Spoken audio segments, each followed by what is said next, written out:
घोटाले को लेकर सुरेन से इस वक्त पूछताछ जो है वो हो रही है और झारखंड के सीएम सुरेन ने शिकायत भी दर्ज कराई है। ईडी के अधिकारियों के खिलाफ ये शिकायत दर्ज हुई है। SC/ST एक्ट के तहत ये शिकायत जो है दर्ज कराई गई है और सीएम आवास पर सुरेन से ईडी जो पूछताछ कर रही है और जमीन घोटाले को लेकर सुरेन की पूछताछ हो रही है। आपको बताते कि हेमंत सोरेन ने कहा कि एक आदिवासी को प्रताड़ित किया जा रहा है और ईडी के अधिकारी शारीरिक और मानसिक रूप से लगातार मुझे प्रताड़ित कर रहे हैं। उन्होंने इसके लिए थाने में प्राथमिकी भी दर्ज करवा दी है। बड़ी खबर आपको बता रहे थे। इन तमाम चीजों पर पहले जो ये नाटकीय मोड़ आए कि वो एकदम से अंडरग्राउंड हो गए और अब उसके बाद पूछताछ के दौरान ये तमाम खबरें जो है वो सामने आ रही कि SC/ST एक्ट के तहत उन्होंने ये शिकायत दर्ज कराई है और सीएम आवास पर इस वक्त पूछताछ चल रही है। लेकिन उसी के बीच उन्होंने कहा कि मैं आदिवासी नेता हूं, ऊपर से मैं विपक्ष का हूं, इसलिए मुझे प्रताड़ित किया जा रहा है। ईडी के अधिकारी शारीरिक और मानसिक रूप से लगातार मुझे प्रताड़ित कर रहे हैं। उन्होंने इसके लिए थाने में प्राथमिकी दर्ज कराई, यानी शिकायत जो है वो दर्ज करा दी है। झारखंड के मुख्यमंत्री हेमंत सोरेन ने ईडी की टीम से पूछताछ इस वक्त वहां पर चल रही थी, लेकिन हेमंत सोरेन ने SC/ST थाना में आपको बता दें कि ईडी के अधिकारियों के खिलाफ प्राथमिकी या फिर FIR जो है वो दर्ज कराई है। और इसी बीच आपको बता दें उन्होंने कहा और इसके पहले जितने भी उनके सपोर्टर्स है वो भी ये कह रहे थे कि दो चीजों की वजह से ही तो उन्हें घेरा जा रहा है, एक वो आदिवासी नेता है और दूसरा वो विपक्ष में, इसलिए इतनी बड़ी संकट जो है उन पर जानबूझकर बीजेपी लेकर आई है। साथ ही आपको बता दें कि इस वक्त उनसे लगातार 2 घंटे से पूछताछ हो रही है और कल ये बात कही गई कि यहाँ पर विधायकों से 2 सादे पेपर पर हस्ताक्षर करवाए थे। इसका मतलब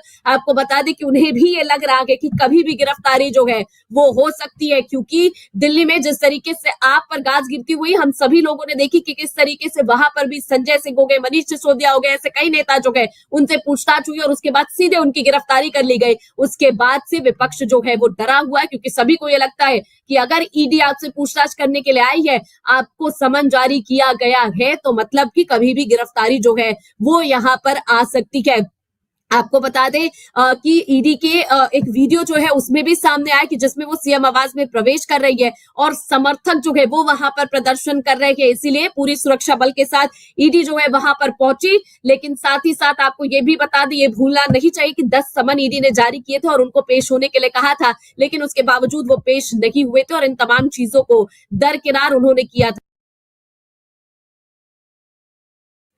इस बीच आपको बता दें कि जेडीयू के नेता नीरज कुमार का बयान आपको सुनवाते हैं किस तरीके से, क्योंकि अभी कुछ दिन पहले महागठबंधन में थे और अब दूसरी तरफ है। क्या कुछ कह रहे हैं हेमंत सोरेन पर, देखते हैं कि एक बार, क्योंकि एक तरफ आरजेडी पर भी इस तरीके की गाज गिरी है, सभी को लपेटे में ले रहे हैं। सुनिए नीरज कुमार का क्या कुछ कहना है।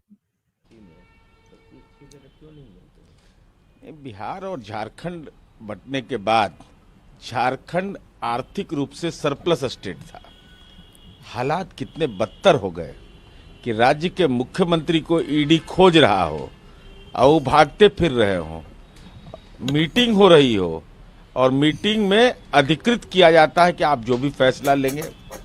यह तो लोकतंत्र के लिए चिंताजनक स्थिति है कि राज्य के मुख्यमंत्री फरारी की अवस्था में और वही अधिकृत कर रहे हैं। तो कैसे विधायक दल अधिकृत कर रहा है ऐसे लोगों को,